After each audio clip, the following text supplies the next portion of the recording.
Ollie Hayes has just released his EP, Mad Love, and he's here to answer some questions about the EP so you can get to know what you're going to expect from it. So firstly, welcome back to my channel, Ollie, and a huge congratulations on the release of your EP. So how have you been and what have you been up to lately? I've been very good, thank you. Thanks for having me on last time. And I've really been just working very hard. I've been shooting videos. I've been recording more music. I've been recording more demos for other things as well. So I've been busy and I've loved it. I've loved it, especially with, you know, lockdown, not being able to do anything, now being able to do all this stuff again. I really appreciate being able to do it. So good to hear. So firstly, for people who haven't heard your EP yet, can you tell us what they can expect from it?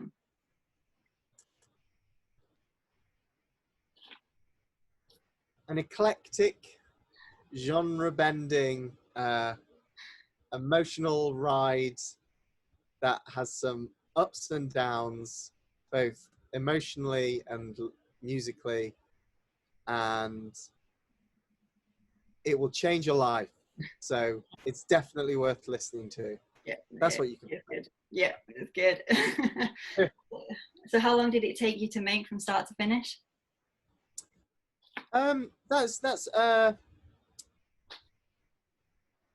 an odd one, because it started a long time ago, really, when some of them were written. But from start to finish, I mean, when I decided I was making one was, I guess, when it would start, which was halfway through January or the start of February. And I decided I was going to do it. And then I booked studio time. So it really took 8 weeks, but it didn't take 8 weeks. But 8 weeks of like just recording vocals, writing some, because some of them weren't completed until closer to the studio, whereas songs like Late Summer Lover, oh, actually that's another one that wasn't completed, but Late Summer Lover was started in like September. Yeah. I had the first bit, but that was it. So I wish I had a better memory, because at some point I did it. But what's interesting about that song, though, is I went back to the same place that I wrote it in the September. That was lovely, and it was like a lovely, like, obviously there's no context because people don't know what day we've recorded this, but this is on the day where it's like really, really hot. So it was like that when I started writing it. I just had an acoustic guitar. I was just on my own, and I had like a day playing the guitar. And I got this verse, and because it's not really got a chorus, but I got this verse. And then I kind of sat on it. And then at some point this year, I went back to the same place to finish it off. That was good. But thinking about it, I don't know how. I mean, it's a very specific story that happened, but like, I don't really see like a change of tone, because sometimes when I write, I'm like, oh, I know where that came from. Like when I spoke to you on the last one, it's like the Sainsbury's was because I was in the car park. But there must have been, it's the same place. But the first one, it was sunny. The second one, it wasn't. It was cold. It was dark. Do you know what I mean? So again, that's another non-answer to your question. But Late Summer Lover came first, even though it wasn't finished. Then Dark One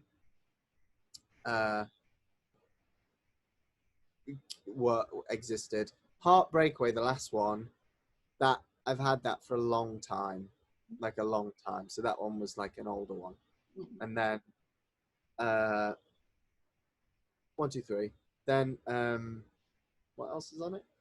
Oh, that one. Me With a Broken Heart came in like January. Started at the back end of last year and came halfway through January. And Mad Love I had at the same time as writing Late Summer Lover, but I didn't have the words at that point. So Mad Love was written in,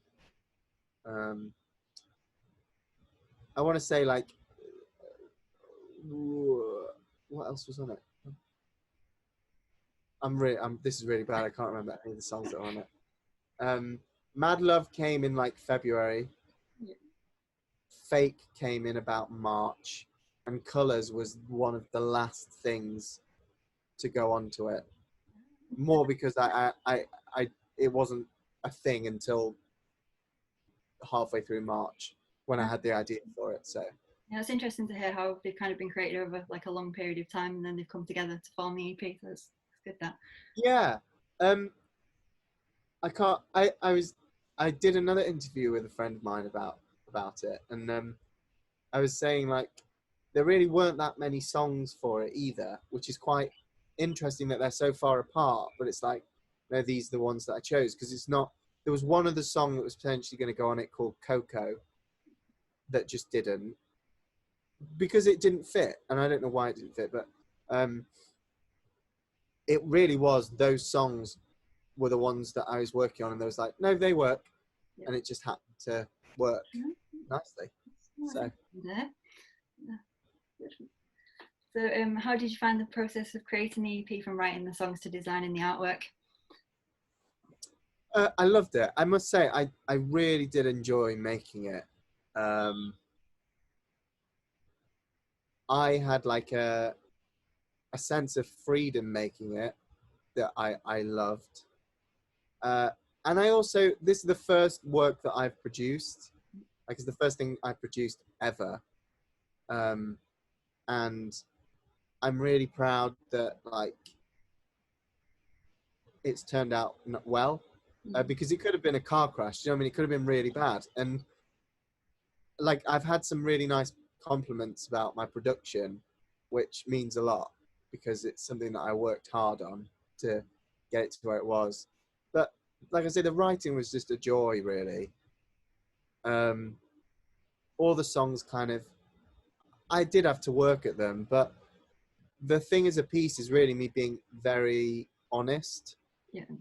So like there's at the start of my campaign, like there's a little a sample out of the End of Dark one with some French speaking, and I made this painting a while ago. It was just like, this isn't art, it's therapy, and I think that summed up the piece for me. Yeah. I mean, it's not therapy, but yeah, the idea is that's, I think it was a form of emotional therapy. Yeah. Like, you know, because a lot of it's about me. The whole thing is about me. So writing wise, I guess it's, you could say it's quite narcissistic, but it's also from my point of view, is it was really honest, and there's songs that it's like they really were written for me, and I'm just glad that they've connected with other people. Hopefully, this is before it's gone out, but the first one did. So yeah, Yeah, I think it's answered the question. yeah. I think. Yeah, it's good. I'm looking forward to hearing them properly. So it'll be good. Well, it's not very long now. It's like 2 weeks. Yeah. Scary. So, yeah. So I think you kind of may have answered this one already, but was there an overall theme or mood to what you were trying to capture whilst writing the songs? Not really. I mean, yes, there is, but it was a lot more like retrospectively. So, like Heartbreak Away had nothing to do with any of them. Like, it was written a long time ago. It just happened to fit. And I mean, one of the main motivations was that I like, this is an EP for me, is like a foundation. Yeah. So there's a lot of like jumping between genres and jumping between styles and jumping between like songwriting styles as well. And I think because of the type of artist I want to be, or rather the type of artist I am, I get bored very quickly. So I kind of need to have that. I'm a bit like a child. I need to be occupied by like something new all the time. Yeah. But it also means that with that, for example, I'm trying to think of an example now, but like for me, Heartbreak Away sounds like the Goo Goo Dolls, and that means in a way that there's like a whole direction I can go with that kind of, do you know what I mean, like American rock sound. But then Late Summer Lover, for example, sounds like modern California 60s sunshine pop, which is a whole different thing in itself. So it really was kind of like a, if I do this, I can go in lots of different places and it won't be weird kind of thing. Yeah, it was also be good because it'll appeal to different people as well who like different genres of music. So yeah, no, definitely. different... But I like to think that I've not just done it just to do it. I like to think I've kind of done everything my own way, and hopefully everyone else thinks that they work in the way that I think that they work when you hear them. I don't think they're too alien from each other. Good. So there's 7 songs on the EP. Which one's your favourite? Oh, which was my favourite? Oh, I don't know really, because I'm really proud of the whole piece because it was made as a whole piece. But the song that I think is special because I think it's good, and I didn't think, when I went into the studio, I thought, in my head, my mentality was, this is a piece. Yeah. So it's a whole thing. There wasn't going to be a single. I was just going to say one day, I'm dropping the whole thing. Yeah. And then because of lockdown, I sat on it and I was like, well, you can't really drop the whole thing because it's a bit weird and people wouldn't get it unless you have like that introduction into it. Yeah. But before I went in, I was like, nah, these songs are meh. But I think that's more my own, yeah, I can't remember what the word is. It's like not self-loathing, but self-deprecating. But then Mad Love surprised me. I was like, oh, actually, I think this is good. If someone else was doing it, I'd be like, oh, I love this. Yeah, I saw that on Rugby Live. That was good. Saw your live performance. It was really good. I enjoyed that one, I must say. That, like, when playing, because I'd never played it before, playing it, it was like, okay, the Rugby Live was a very weird thing. But it was. I was trying to explain this. My roadie recorded it from the side of the stage and heard what I heard. So you guys heard the backing track on the thing and the guitar going out and the vocals. I've got like clippy cloppy heel shoes, so I pulled an ear out. So when it's like getting to the big bit of like the last chorus of Mad Love or something, you're hearing the ba da da da, and I'm hearing click clock click click clock, click. And there was like no one there, so I've got nothing to play it off. But when I was playing it, it felt good. So when I can play in front of other people, I feel like it's going to be awesome. And I can't wait to play the whole thing, but I'm excited to play that one. Well, from my side, looking in, it was amazing. So well done. Oh, very much. Thank you. So which of your songs took the longest to write?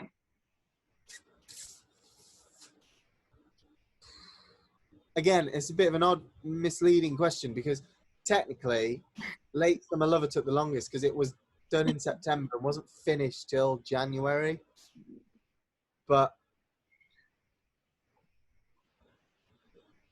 But really, I think Fake took the longest because I write to track. That's how I do it a lot of the time. Yeah. And I had Fake for a long time. I had the title Fake for a very, very long time. And I had some of the lines that are in it for a long time. But I could never finish it. And then all of a sudden, one day, because it's weird, but I was in the studio at the last week of March, or a week before the week before the lockdown. Yeah. I was in the studio. And at the start of March, I went to the beach for the day. It was horrible and cold, but I went to the beach. And in the car, on the way there, I was listening to songs, potential songs, Yeah. and Fake still wasn't on it at that point. All right. Fake was one of the ones that's like, because I was thinking about putting 4 out, Yeah. 4 on the EP total, and then was like, just kept putting more on basically. But Fake was one that was like, oh, I'd love that it needs that, but I just didn't write it. I just hadn't written the song, so I was like, I have these back. So I had like the EP cover to cover in music form. Yeah. 2 weeks before I went in, I only had all the songs in complete forms the week before I went in. So I didn't actually get to listen to it. It's quite lucky that it worked, really. But in a roundabout way, Fake was the longest to write, I think, because I had it for a very long time, attempted it a lot of times, and never finished it. So It's funny you should say that, because from the little snippets I've heard, Fake was one of yeah, the ones that stuck out to me, like personally. really. Yeah, it was the one that Oh, kind of hit me. well, I think that's, when we're talking about, I know I'm bouncing back points again, but as an EP as a whole, I like the idea that people are going to have their favorites, Yeah. and it's part of a whole thing, because I don't think if I had an EP full of fakes, Yeah. the songs like that, Yeah. that it would be as good. Yeah. But because you've got Fake alongside like Dealing with a Broken Heart, which is like a million miles away, I think, in genre, sound, intention. I'm really glad that people can be like, no, this is the part of me that connects with this record. Do you know what I mean? Yeah. Because everyone has favourite songs on a record, but I like the idea that even on my small little EP, people can still do that kind of thing. Yeah, So it was Fake and Heartbreak Away. Those two. well, a lot of the people that I played Heartbreak Away to have liked that one. Yeah. That's the one that's like surprising as well, because it comes right at the end. So, and as well, sonically, that's the only real like rocky one on it. Yeah. So yeah, it's kind of like a surprise at the end, but people seem to like that. Yeah. I liked But how I'm beat it was. excited for that. Yeah. I'm excited to hear it. Good. So what's your favourite set of lyrics from one of the songs, and why?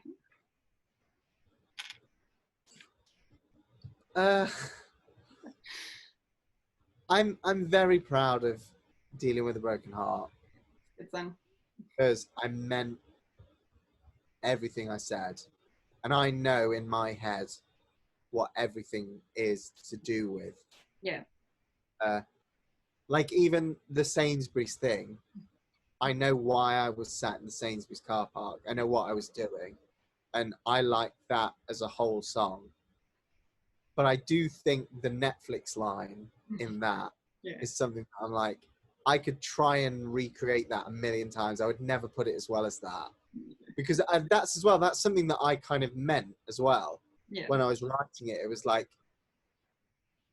a bit in the theme.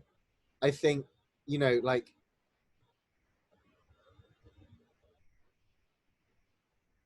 I don't know how to answer this the right way.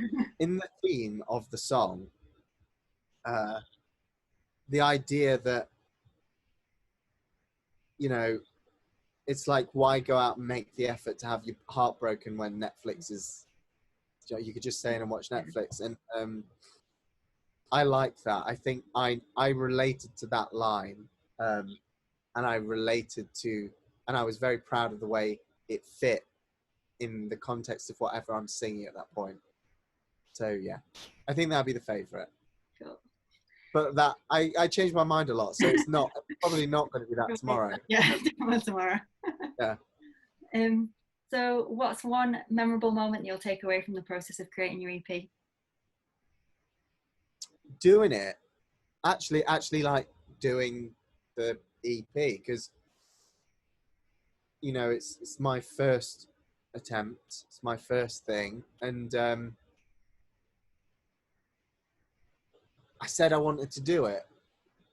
And it was like, okay, there was, because like it's with everything in life. There's a point where you go, I want to do that, Yeah. but there's a big difference between saying wanting to do it and actually achieving it. Yeah. So I'm really proud that I had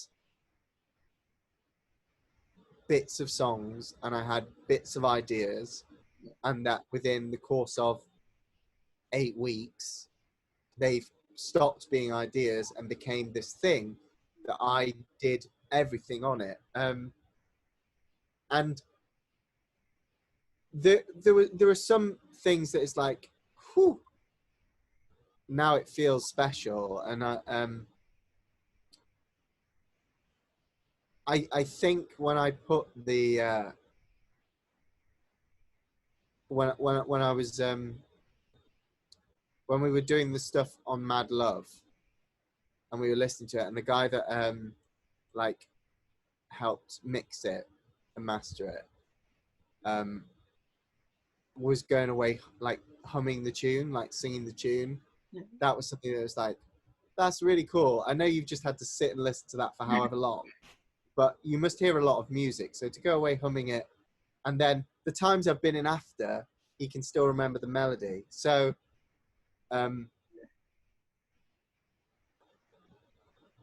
so to put the question to an answer, or an answer to the question, I'd say it's the whole thing, but I loved the fact that that bit in Mad Love was like, oh, that's not just me that likes that bit. Do you know what I mean? Yeah. That's the first time someone else likes it, kind of thing. So, yeah.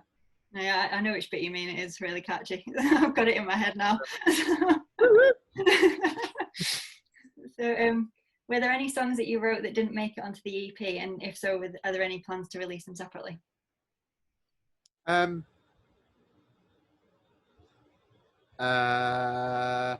I said it, to be fair. So Coco, as a song, was one of the ones I listened to when I was listening in an order. Yeah. That was one of the ones I was listening to. I did go into the studio with 8 songs. So I have another song that's recorded at the same time, but nothing to do with it. Yeah. That will come out, I don't know, soon, hopefully. But I kind of want, I don't want to, I'm an impatient person, so I'd be like, put another one out. But I kind of don't want, I think there's some really good songs on the EP that I don't want to overshadow by just going, it's done now. Here's the next thing, I think. So have its time to be yeah. out. Yeah. So I've got that, and then there's like some other songs that I've finished more recently, that are for like something much bigger in the future. Yeah. But Coco was one of the songs for that as well, and it still hasn't been like done. And I don't know why I'm now wondering this. I don't know why that is though. I like, because I listen to it and must like it to have think, but I think the way that I have songs is I stockpile them. Like Prince, apparently, I don't know if this is true, has like a vault full of songs that he's done, and he would like just record, and they'd go in the vault. And if those songs fit together on an album, he'd use them. If not, they stay in the vault until the project, till the right project appeared. Now, unfortunately, of course, Prince is no longer with us, but that's kind of, that ethos is something that I carry across mine. So although Coco hasn't happened yet, Coco will definitely happen. And it's a song that I was like, would make sense to play live. Yeah. So I may, if I do get a chance to play live, that is a song that I probably will gig, like play before it gets released. I think, just because it is good, but when you hear it, I think you'll see why it didn't fit on Mad Love. Okay. And I think you'll then probably see why it didn't fit on the thing after as well. Okay. oddly. But yeah. I'm looking forward to hearing it now. Yeah. Well, I don't know when it'll be, but hopefully, yeah. Yeah. So, are you planning any music videos for any of the songs on the EP? Yeah, I am. As of the week of filming, I did some shots for Dealing with a Broken Heart music video, Cool. which look amazing. Good. And I'm. It's more when I can do it, because I wanted to do originally like an art house film with the story of the whole EP, like going through it. But that didn't end up happening because of lockdown more than anything. But that's something that I maybe want to do after. I think I'd like to still do that, because I think that would have been a good way to visualize the album. That was what I wanted. I would have rather that had been the thing people saw and then drop the EP, but I just didn't film. But I have ideas for all the music videos. It's just shooting them. But I figure, I think I'll put them out as and when I can, because I think it's great and everything's coming out now, but like I want people to keep coming back to the record. So I think I'll do the music videos after the release, I think. Sounds good. So finally, things have been going amazingly well for you with the release of Dealing with a Broken Heart, your performance on Rugby Live, and the release of your EP. What can we expect next? What can you expect next? The EP out. I'm going to attempt to do a live stream concert. I've not worked out how I'm going to do it, but a bit like Rugby Live, but more like thought out kind of thing. Rugby Live, I was part of a lineup, whereas if I kind of did it for me, I think I'd try and think of a way of doing it. Yeah. It's like a continuous thing. But really, it's hopefully going to be more music as soon as possible. Like I say, I went in with 8 tracks, and I do have another song like ready to go that I think is great. Like, I'm very proud of that one. It's just I don't want to tread on the toes of what I've done with this record at the minute. But I'll be online, and I'm going to try and, if people give me suggestions for covers that they'd like to hear me do, I'd love to do that, because I do miss covers. I love writing my own stuff, but I learned so much from playing songs that I wouldn't normally choose to pick. Yeah. If that makes sense. So if you've got ideas and you want covers for me to do, throw them my way. Yeah, put them in the comments below. Yeah. Oh yeah, no, do please. I'll look at them. So no, thank you, Ollie, for joining me again on my channel, and a massive congratulations on the release of your EP.